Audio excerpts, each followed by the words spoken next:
But today, almost 80% of India's bypass surgery is done only beating heart bypass surgery, not on pump. First independent surgery, were you excited, were you nervous? So what were your emotions and your feelings? We did the first minimally invasive bypass surgery in India in 1994. Rheumatic heart disease is very common in Uganda. It used to be very common here in India.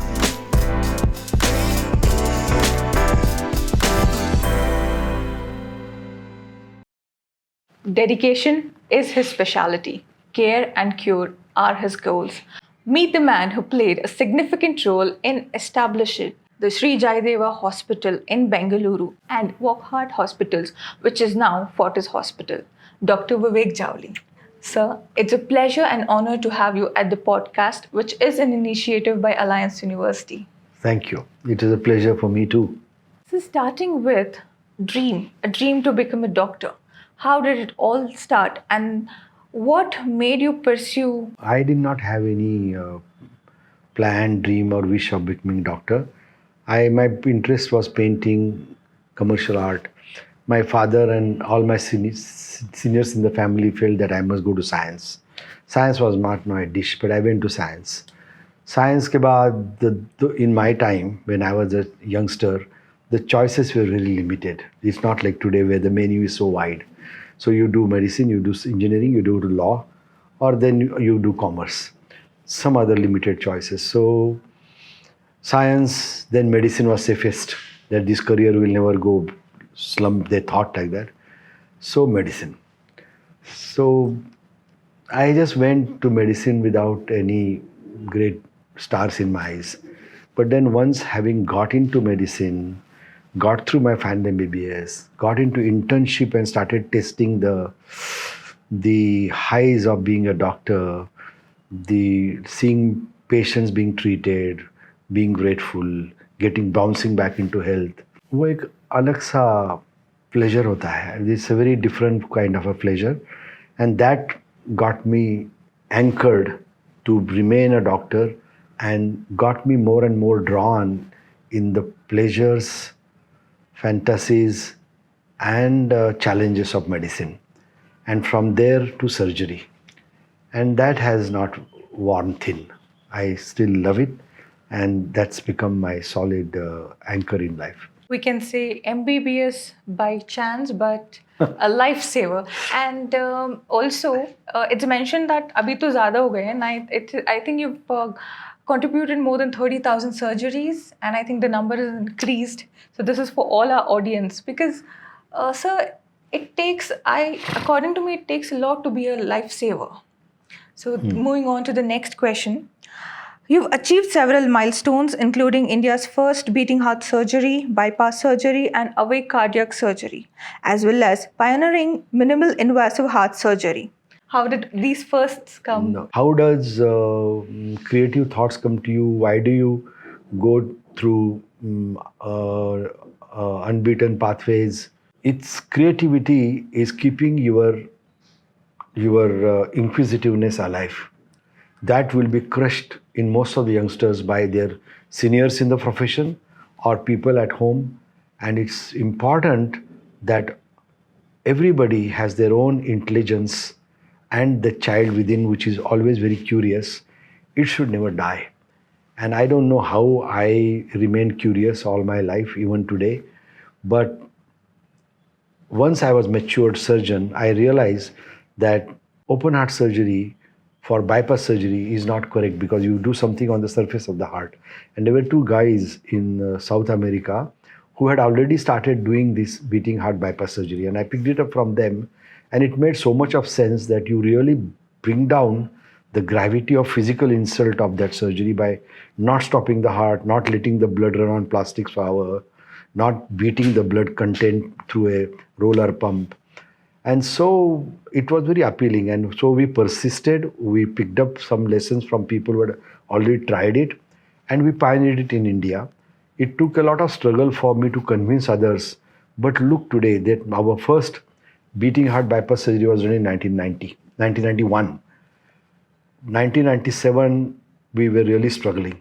But today, almost 80% of India's bypass surgery is done only beating heart bypass surgery, not on pump.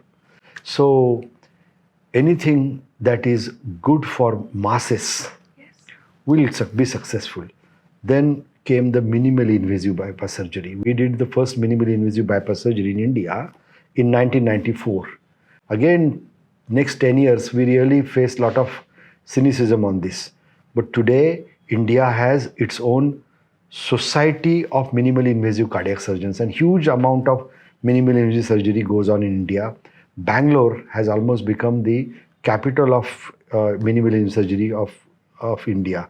And there are so many young surgeons in Bangalore who have become so good with minimally invasive surgery and also robotic cardiac surgery. So I think it's important that you must always try to take technologies onto more and more user-friendly road. Like in my specialty, it will say patient-friendly roads. So that's what we have done. And it has done well. And every technology, this is what people should be doing. If whatever you did last year, if you are still doing the same thing, there is something wrong. Because you have to evaluate all the time. And evaluation is law. Nice and impressive words. So, Okay. moving on to the next question is, so your early experiences as a young surgeon or as a young doctor, how was it, to perform first independent surgery? Were you excited? Were you nervous? So what were your emotions and Okay. your feelings? Your question, I have to answer in two. A is, I was first a general surgeon. Okay. Then I became a heart surgeon. My first general surgery was a very small, simple thing in a girl who had died in burns, who had come with very severe burns. I had to do a thing called venesection. Those days, we never had these cannulas, so we had to cut open, put that. And that itself was, for a young beginner like me, was big surgery. It was done in middle of the night. My teacher came, he taught me. It was a feeling of great accomplishment that I could do something. There was no fear or any such kind of a negative thrill, but it was very positive and it was very exciting, and it actually created a catch on me that I liked surgery, and I went only deeper and deeper with that. But in 1982, I did my first heart surgery, independent heart surgery. That was in KM Hospital, Bombay. My unit head was Dr. Parulekar, who was also a doyen of cardiac surgery of India, and he was the dean of that hospital. And I was hardly a week old in that department when he just let me do an open heart completely by myself, because by then I was already a good general surgeon. So it was not a big deal for him to trust me, and he could see I could do. And when I did that all by myself, he's standing on the opposite side. That too, by that, before even the heart was brought back to life, it was still flaccid and still stopped. He just removed the gloves and went off. So signaling me that he had that confidence on me. So at the end of that surgery, the thrill was there, but then it was such a confidence boosting thing. There was nothing negative or nothing fearful about all that, but it was only confidence boosting, great thrill, and that feeling that what I could do, because cardiac surgery is truly, you can say that he shall live because of me. So that happens in cardiac surgery. So it was a kind of a hook that hooked me to cardiac surgery, my first surgery. And I said, come whatever happens, whatever hardships, whatever humiliations, I will do only this in my life. So that was falling in love. And it was a very great experience which changed my life. So nice to know. Here. So we can say you give new life to hearts. Or probably दिल की धड़कन बढ़ा देते हो आप. Yeah, most of the hearts that we operate are really gone too far ahead in their disease process, and they would die or have a very short life and also miserable life if we don't do a good job on them. So in a way it is true. Anybody who is sensitive, who is not hardcore, will like poetry, will like shairi, will like literature. I am a sensitive person and I like all of these things, but also it's very enjoyable. So I think everybody in their childhood, in their growing years, must develop a habit of reading. And then all these things happen, and somehow Those who read maintain sensitivity, remain little green. Those who don't read, I'm open to criticism, but may become very hardcore. Now, being hardcore is good or bad, that's a different chapter. I like poetry, I like shairi, yes. And of course, kindness is powerful. Kindness is powerful. Moving on to the next question, sir. Success often comes with challenges. So, in your journey of being this cardiothoracic surgeon, what is the most challenging situation till date you faced? See, most of the surgeries which are difficult are challenging. Every day is a new day. But if you ask me in a very, say, bit of a dramatic way, what remained in your mind quite long time, I had this child, not child, actually she was a grown-up girl, but looked like a child from Kampala, Uganda. Black girl, her name I remember still, Abigail. And she had a mitral valve disease. Rheumatic heart disease is very common in Uganda. It used to be very common here in India. Her mitral valve was destroyed. She had a bad heart, bad lungs, and then she had a bad luck that she had developed blood cancer, myeloid leukemia. And it's a cancer which can be cured by medicines. So it required very harsh medicines, chemotherapy, which really left her very weak. Then she bounced back. Her blood cancer was cured. But those medicines further affected her heart muscles and made her heart very weak and dilated. So she was dying and she was not even able to lie down. So her mother was a single mother and she collected fundraised from the churches and some of the Indians there, and with raised funds she was sent here. They all knew that she would die in the surgery or immediately after surgery, so they had also fundraised for the dead body to be sent back, and all those expenses too. So she came here, we studied her, we found that she needed the repair of the mitral valve, a surgery to control her heart rate and rhythm, which is called atrial fibrillation, a maze operation. And she also had the heart which was so bad that it needed some devices called triple chamber pacemaking. We call it CRT. So, and also giving her anesthesia, making her lie down, then putting the tube for ventilator, all that was impossible. We had to keep her sitting, then give her the sedation, and then put the intubation sitting, and then get a control and quickly hurry up and go get tubes in the heart and get her on the heart lung machine so that we are under control. It was a very challenging thing. She was a very cute girl. I think she kind of straight away walked in everybody's heart in my team. We were very worried, and we don't get emotional. We are like soldiers. But in this case, I think most of my team was very emotional about her. Nobody wanted her to die. And she did very well. Her operation was a runaway success. And post-operatively, her heart visibly shrank on the X-ray. The body was full of fluids. Her limbs were swollen, her face was swollen, her belly was so big with water. Everything just melted off in 1 week's time.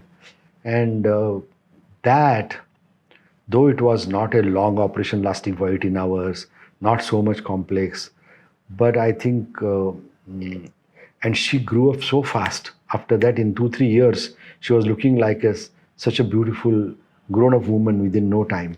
She then went on to do modeling in Kampala, and she's now a very vivacious looking, intelligent woman. She's bounced back in her life. This story is very old, almost 15-20 years ago. So that is a surgery which I will never forget because of how the patient was. This girl, she made it get stuck in my brain. But there are many, many, many operations which have lasted whole day and half the night.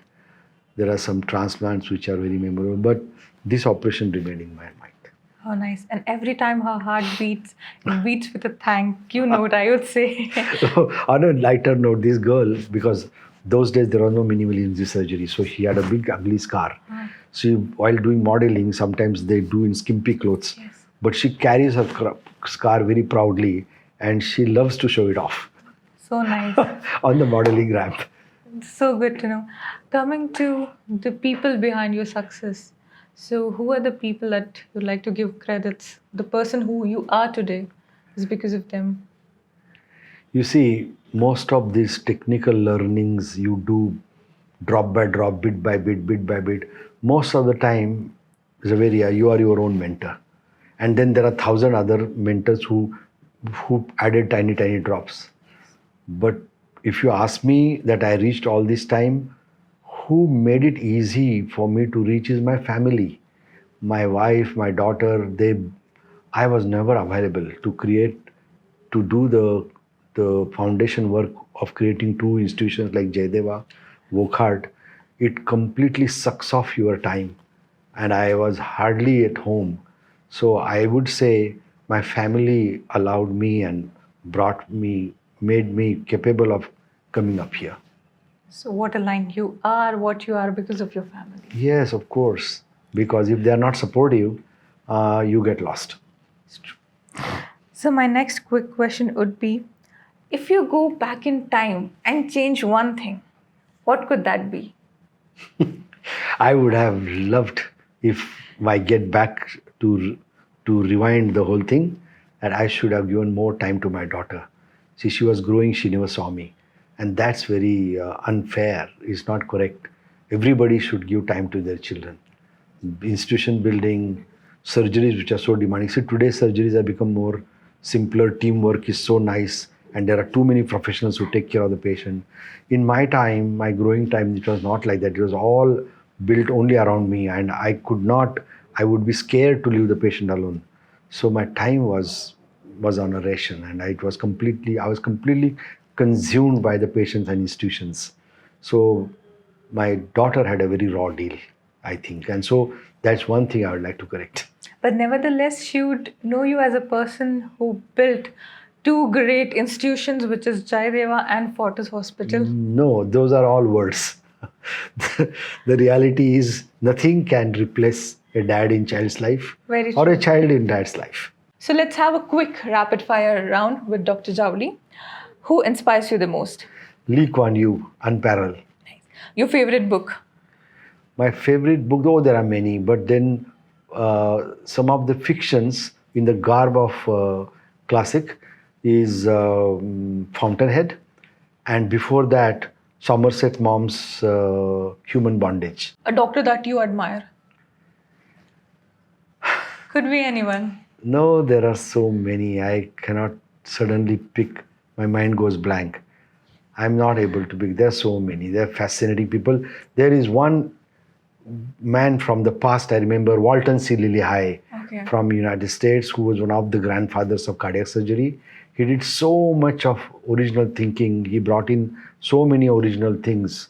So if you talk about doctors, I would know with authority cardiac surgeons. And the cardiac surgeon that I really admire is Walton C. Lilly. I met him only once. He had a cancer. A lot of his neck was dissected off. He had a little tilt on his neck. He was an old man. And he had come to India, and he held a teaching session for us youngsters in Bombay. Oh, I had such a good time spent with him, but he's been one of the most inspiring medical leaders that I know. Your favorite food? The Kolhapuri cuisine from south of Maharashtra. Nice. So one tough question that I want to ask. A Kannadiga or a Marathi?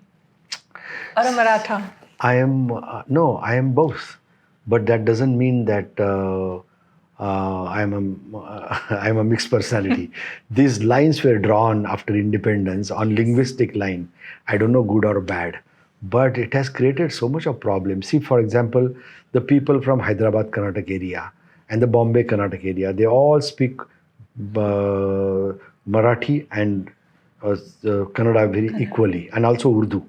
And like Sholapur, those who went that side, they are so Kannada, but they are in Maharashtra. And anybody speaking Kannada, they are looked down upon. We are here, most of us speak so well Marathi, but the Kannadigas will look down upon us. I remember that when I was a child in Aland, which is only 12 kilometers away from the Maharashtra-Sholapur border, we had no Kannada schools. And the only schools were by Nizam, the Urdu schools. But in an independent New India, who's going to study in Urdu? Virendra Patil had done his BA, LLB, everything in Urdu, MA in Urdu, but not my generation. So Kannada. So the only schools available were by those Marathis, the freedom fighters. So I studied in Marathi medium. After third standard, there are no good Marathi schools. So I went and studied in Solapur district, Marathi. So I am very good in both languages. Kannada is my mother tongue, and Marathi is the language that I learned because of education, and I like it. That language, I have a lot of what you call authority on that language. So I would say I have two mothers like Krishna's Yashoda and Janki. Janki. So it's like that. So this whole thing about what you are is very wrong, and that's why people get confused who are weak-minded. No, I think you should, and that larger thing, it also comes to Muslims, Hindus. No, I think we must know first what we are. We are Indians. Yeah, Indians. Outside India, nobody cares for you. Okay? True. And so our identity boils down to only one. I'm Indian. I am Indian. And that's very true. And when you go abroad, you don't go there as Hindu, Muslim, Sikh, Isai. You go there And as today, Indian. India is hot and shining. You put the Indian flag as a pin here. You feel so proud that you are Indian. So your identity is only one, Indian. So any regrets that you have in your life? I told you, no, I did not have time for my family. That's the biggest regret, which I'm trying to fulfill now. Yes. Hope you do that, sir. Yes. And if not a doctor, what would be the other profession that you choose? Now I'm so much in love with heart surgery that it's very difficult for me to think of anything else. But when I was young, growing, I did not have any love for this. My love was commercial art.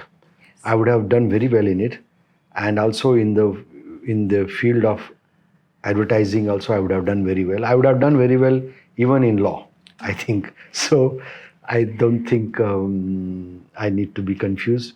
I love cardiac surgery. I am now very well entrenched in this love, and difficult to think of anything else. So nice, sir. Coming with a last question of this interview.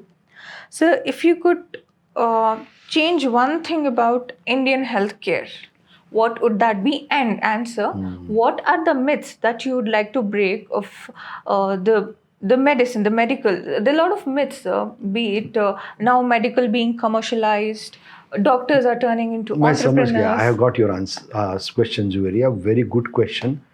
इसे बड़ा लंबा answer देना पड़ेगा. Bear with me. First question was what one thing you will correct to Indian healthcare.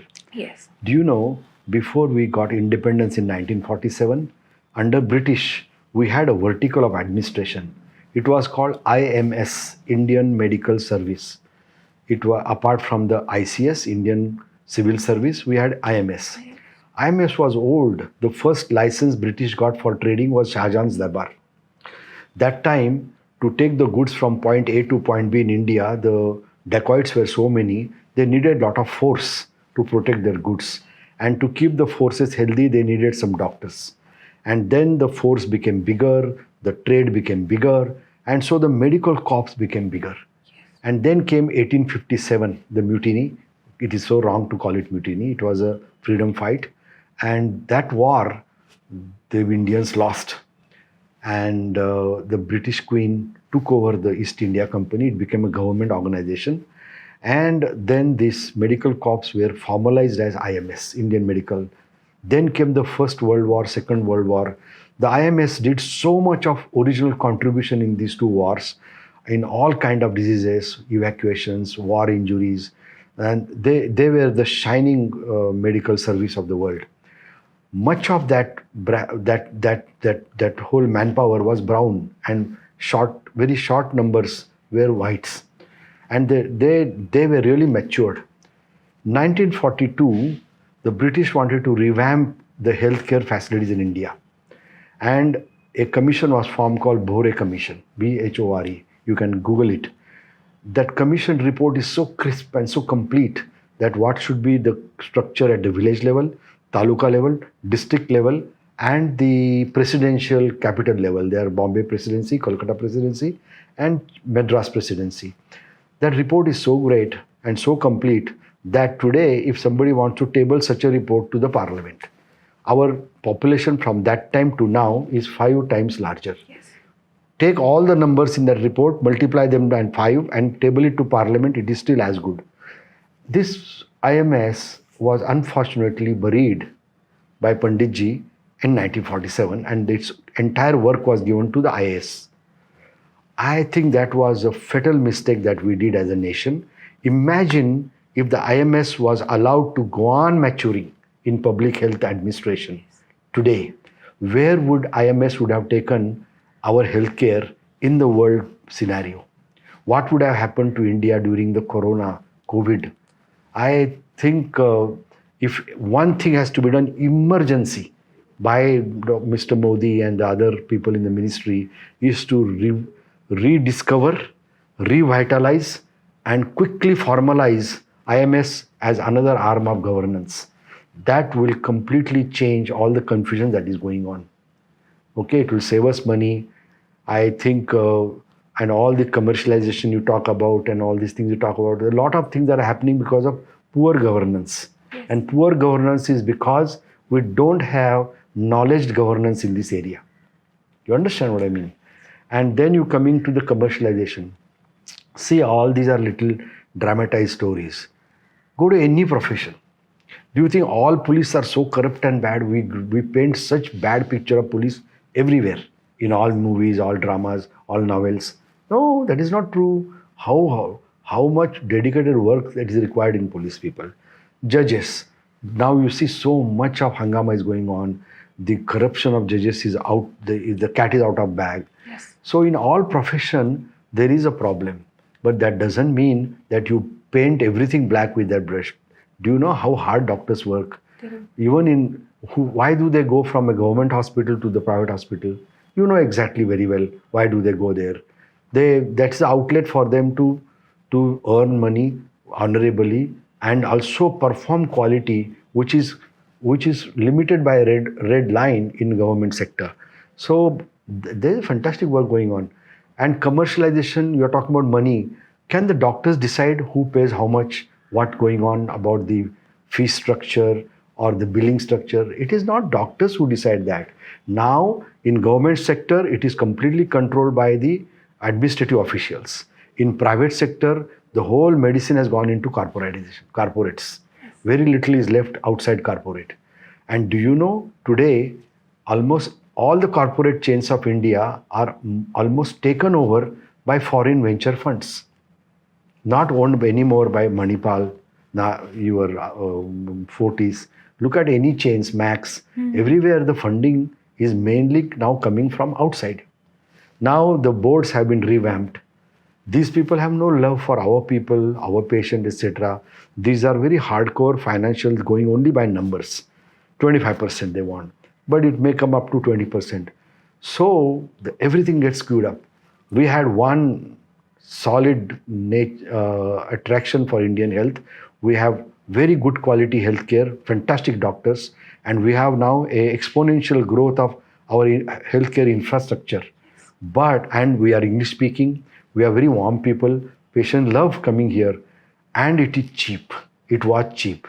With this new phenomena, it is going to become every year very much more and expensive, and we may become same as Singapore very soon. Sure. So that if you look at doctors as being commercial, no, it is wrong. They have got nothing to do with charges, and it is hardcore corporate commercialization that has entered medicine. It's got nothing to do with performance of medicine, believe me. And secondly, technology has come and transformed medicine. In my father's days, my grandfather's days, medicine was very primitive. It was cheap, and mostly it was all by doctor's-patient relationship. The smiling family doctor was like a member of the family. It was because that kind of relationship was part of the healing mechanism. Today, everything we can diagnose to the T, and once we know the diagnosis, we know what to do. So medicine has become extremely accurate because technology has brought the medicine here. Technology costs money, and we are not going to go back. Okay? So now it's up to the governance to figure out with the help of economists that how are we going to solve the question of people's health not coming from their pocket, the expenses. America is far more advanced than us, far more smarter than us. They are brought down to their knees by healthcare problems. They are worse than us. So there is a saying that you can resist invasion of great armies, but not that of a thought whose time has come. The time of a thought and new thought in healthcare has come now, but it has to come from the economists. Okay, not from doctors, not from hospitals, not from corporates who are running healthcare.